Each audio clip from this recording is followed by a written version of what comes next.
Hello, my name is Larry King, and I've got a gravelly voice because I was a college professor for 40 years, and I guess I use my voice a lot. So, at any rate, today the purpose of this video is to give you some marketing tips, and today it's on avoiding what I call marketing myopia. Okay? Now, this picture behind me, this is the campus at Fordham University, and in the spring, this is where all the students come out, you know, and mingle, I guess, for the first time and in a while, and I miss those days on campus. Okay, let's move on to this next slide of a snowboarder in the air, and we're talking about, well, in this context, what is marketing myopia? Well, marketing myopia is nearsightedness, so nearsighted that you can't see far away. You can only see things that are close up. So if you're looking at your product and the features and all the exciting things you're doing with the product, you're not focusing on the consumer and what they're looking for from the product, which may go beyond the product itself. So it's important for you to tune into the consumer, okay? And in particular, consumers are looking for, needs, wants, and what I call benefits sought. The benefits that they're seeking is something that ties what they want actually to the product. So I really like that framework of trying to do research to find out exactly what the benefits are that they're looking for. And I'll give you some examples a little bit later on in this video. Okay, so looking at the snowboarder here, what is marketing myopia? If you're Burton Snowboards, obviously, you want to be successful in your industry. You want to continue to be an innovator and a leader. So you got the snowboard there and all the, features and functions of that.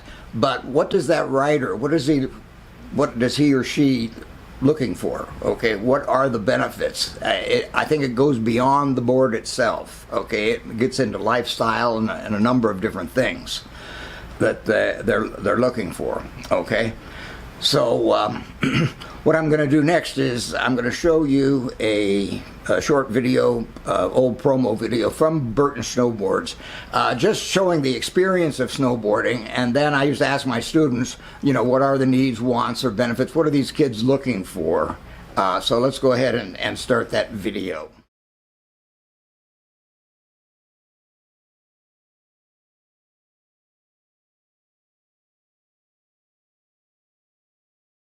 Okay, so in that context, or for any organization, whether it's for profit or non-profit, you have certain objectives you're trying to achieve, and so you need to know what people are looking for when they make decisions, and also who's involved in the decision. So now I'm going to go through an example of when you're selling to an organization. Let's take a look at this next slide. Here, we're talking about how an organization buys. Oftentimes there's more than one, there can be many people involved in a purchase. Normally you would think that would have to be an expensive purchase, but sometimes it could be a small purchase where you have different points of view, okay? So over time we have identified different roles. Most people go to the purchasing agent, which is the purchaser, kind of assuming that they're also the decider, giving them the information, and that's really as far as they go. Whereas in reality, the purchasing agent is actually in charge of certain purchases, but other purchases, they're definitely not the deciders. Okay, so we need to find out who has the authority to say, okay, I want you to buy this one. All right. Influencers are anyone who gives information or influences the decider in terms of which decision to make.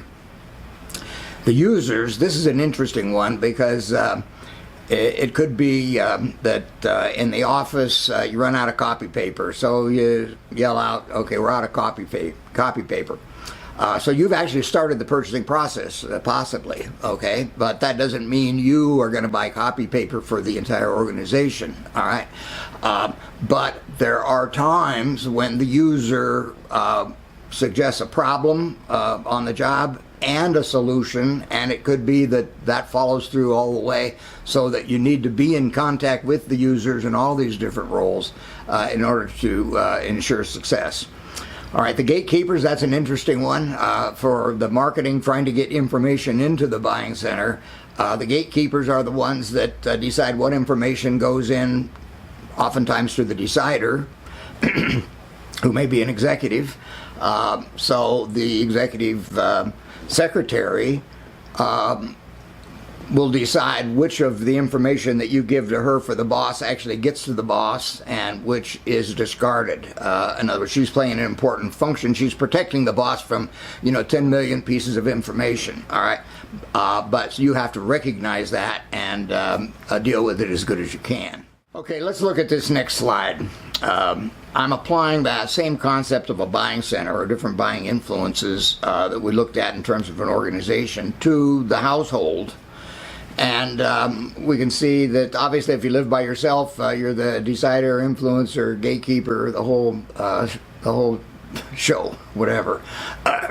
But if you're in a group household, then there difference of opinion in terms of what's bought. Sometimes the purchase is just strictly for the individual. Sometimes it's shared in the family.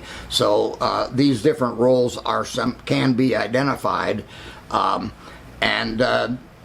like I know in my family back in the day, I loved to go to the supermarket. I'd be out there every day, so I did all the buying, and usually I would make the decisions on brands and that type of thing.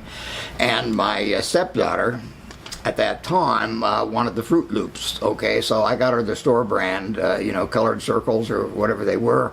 And later I found them in the trash, and I asked her what happened, and she said they were disgusting. So I learned the hard way, but I did learn that I was the purchaser, but other people sometimes would specify the brand or something, and it's usually wise to listen in a family situation to what they want. Okay.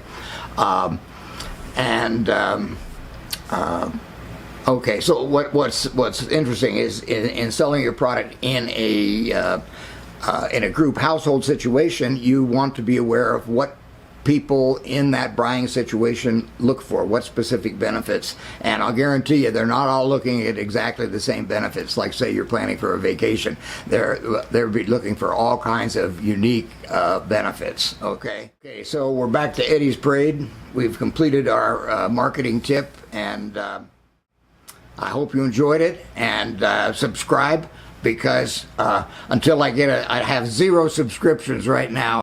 Until I get 1,000, I don't make a buck. Okay, so take care of me. All righty.